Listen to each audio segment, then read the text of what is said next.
جبرائیل علیہ السلام نے بتایا کہ یہ عیسیٰ ہیں۔ پھر میں ابراہیم علیہ السلام تک پہنچا، انہوں نے فرمایا آؤ، اچھے آئے ہو، صالح نبی اور صالح بیٹے۔ میں نے پوچھا یہ کون ہیں؟ جبرائیل علیہ السلام نے بتایا کہ یہ حضرت ابراہیم علیہ السلام ہیں۔ ابن شہاب نے کہا کہ مجھے ابو بکر بن حزم نے خبر دی کہ عبداللہ بن عباس اور ابو حبا الانصاری رضی اللہ عنہم کہا کرتے تھے کہ نبی کریم صلی اللہ علیہ وسلم نے فرمایا، پھر مجھے جبرائیل لے کر چڑھے۔ اب میں اس بلند مقام تک پہنچ گیا جہاں میں نے قلم کی آواز سنی، جو لکھنے والے فرشتوں کے قلموں کی آواز تھی۔ ابن حزم نے اپنے شیخ سے اور انس بن مالک نے ابو ذر سے نقل کیا کہ نبی کریم صلی اللہ علیہ وسلم نے فرمایا، پس اللہ تعالیٰ نے میری امت پر 50 وقت کی نمازیں فرض کیں۔ میں یہ حکم لے کر واپس لوٹا۔ جب موسیٰ علیہ السلام تک پہنچا تو انہوں نے پوچھا کہ آپ کی امت پر اللہ نے کیا فرض کیا ہے؟ میں نے کہا کہ 50 وقت کی نمازیں فرض کی ہیں۔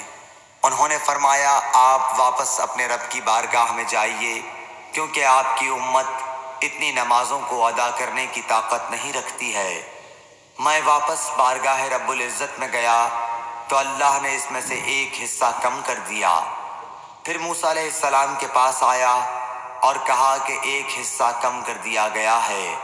انہوں نے کہا کہ دوبارہ جائیے، کیونکہ آپ کی امت میں اس کی برداشت کی بھی طاقت نہیں ہے۔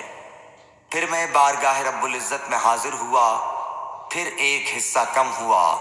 جب موسیٰ کے پاس پہنچا تو انہوں نے فرمایا کہ اپنے رب کی بارگاہ میں پھر جائیے، کیونکہ آپ کی امت اس کو بھی برداشت نہ کر سکے گی۔ پھر میں بار بار آیا گیا، پس اللہ تعالیٰ نے فرمایا کہ یہ نمازیں عمل میں 5 ہیں اور ثواب میں 50 کے برابر ہیں، میری بات بدلی نہیں جاتی۔ اب میں موسیٰ کے پاس آیا تو انہوں نے پھر کہا کہ اپنے رب کے پاس جاؤ، لیکن میں نے کہا کہ مجھے اپنے رب سے شرم آتی ہے۔ پھر جبرائیل مجھے سدرۃ المنتہا تک لے گئے، جسے کئی طرح کے رنگوں نے ڈھانک رکھا تھا، جن کے متعلق مجھے معلوم نہیں ہوا کہ وہ کیا ہیں۔ اب کے بعد مجھے جنت میں لے جایا گیا۔ میں نے دیکھا کہ اس میں موتیوں کے ہار ہیں اور اس کی مٹی مشک کی ہے۔ صحیح بخاری حدیث نمبر 349۔ نعرے تکبیر، اللہ اکبر، الحمدللہ۔ واضح حدیث، بالکل صاف حدیث۔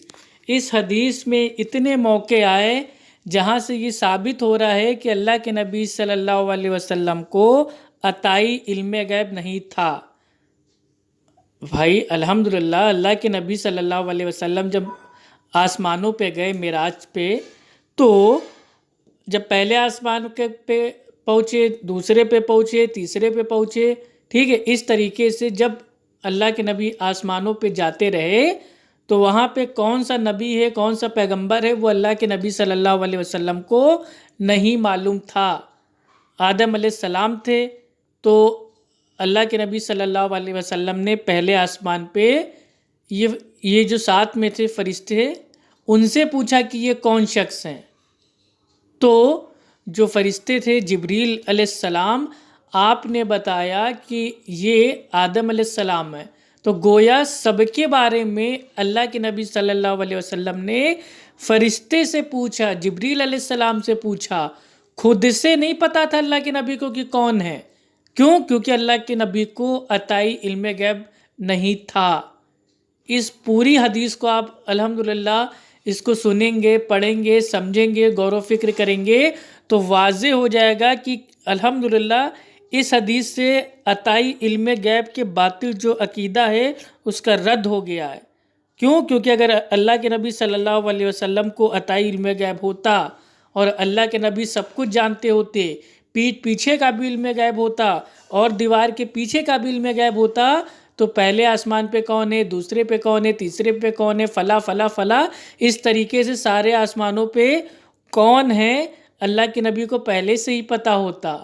الحمدللہ بہت ہی واضح ایک دم حدیث ہے جس سے عطائی علم غیب کا رد ہو گیا۔ اور دوسرا جو یہ حدیث ہے اس میں ایک بات آئی کہ جو موسیٰ علیہ السلام تھے، آپ نے اللہ کے نبی صلی اللہ علیہ وسلم کو ایک رائے دی، مشورہ دیا کہ یہ 50 وقت کی نمازیں ہیں، اس کو اللہ کے پاس جائیے کم کروائیے، امت آپ کی نہیں پڑھ پائے گی۔ تو بعض جو ہمارے جو باطل لوگ ہیں وہ یہ کہتے ہیں کہ دیکھو بنا وسیلے کے تو نماز کم نہیں ہو پائی، تو موسیٰ علیہ السلام کے وسیلے سے نماز کم ہوئی۔ نہیں، اس باطل عقیدے کا بھی رد الحمدللہ اس حدیث سے ہو گیا ہے۔ موسیٰ علیہ السلام نے کوئی آپ کا نہ تو ذریعہ تھا نہ وسیلہ تھا، بلکہ موسیٰ علیہ السلام کی یہ ایک رائے تھی، مشورہ تھا، صلاح تھا، جس کو اللہ کے نبی صلی اللہ علیہ وسلم نے مانا، کیونکہ آپ جو انبیاء علیہ السلام ہیں وہ آپس میں بھائی ہیں، ٹھیک ہے؟ تو ایک بھائی کا مشورہ مانا۔ جو مشورہ ہوتا ہے، جو رائے صلاح ہوتی ہے، اس کو صدقہ طفیل یا وسیلہ اس کو نہیں کہتے ہیں، ٹھیک ہے؟ تو موسیٰ علیہ السلام کے صدقے طفیل میں، وسیلے میں 50 وقت کی نمازیں 5 وقت کی ہو گئیں، یہ باطل عقیدہ اس کا بھی رد ہو گیا۔ یہ کوئی وسیلہ نہیں تھا، بلکہ یہ ایک رائے تھی، مشورہ تھا، جو ایک بھائی نے اپنے دوسرے بھائی کو دیا، یعنی کہ موسیٰ علیہ السلام نے اللہ کے نبی محمد صلی اللہ علیہ وسلم کو دیا۔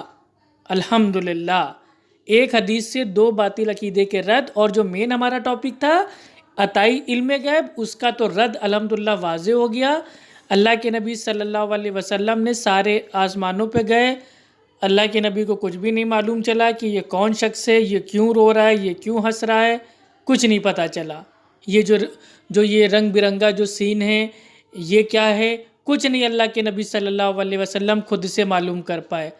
اگر اللہ تعالیٰ نے عطائی علم غیب اللہ کے نبی صلی اللہ علیہ وسلم کو دے دیا ہوتا تو اللہ کے نبی صلی اللہ علیہ وسلم فرشتے سے خود کہہ دیتے کہ دیکھو جبریل، میرے کو تم نہ بتاؤ، مجھے تو میرے رب نے عطائی علم غیب دے دیا ہے، مجھے سب پتہ ہے کہ پہلے آسمان پہ کون ہے، کیا ہو رہا ہے، اور دوسرے آسمان پہ کون ہے، کیا ہو رہا ہے، تیسرے آسمان پہ کون ہے اور کیا ہو رہا ہے۔ اس طریقے سے فلاں فلاں اللہ کے نبی صلی اللہ علیہ وسلم پہلے سے ہی جانتے ہوتے، لیکن نہیں جانتے تھے۔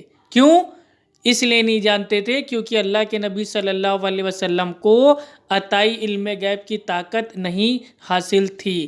اور اللہ سبحانہ وتعالیٰ فرماتا ہے کہ اس زمینوں اور آسمان کا جو علم غیب ہے وہ صرف اللہ سبحانہ وتعالیٰ کو ہے، آسمانوں کا بھی علم غیب وہ صرف اللہ سبحانہ وتعالیٰ کو ہے، اور اللہ جس کو چاہتا ہے پسند کرتا ہے رسولوں میں سے، اور اس کو چن کے جو غیب کی چھپی ہوئی باتیں ہوتی ہیں ان کی جو اطلاع ہوتی ہے، خبر ہوتی ہے، وہ دے دیتا ہے اپنے نبی کو، لیکن علم غیب کی جو طاقت ہے وہ نہیں عطا کرتا ہے۔ تو عطائی علم غیب کا جو باطل عقیدہ ہے واضح اس حدیث کی روشنی میں الحمدللہ وہ رد ہو چکا ہے۔ السلام علیکم ورحمۃ اللہ وبرکاتہ۔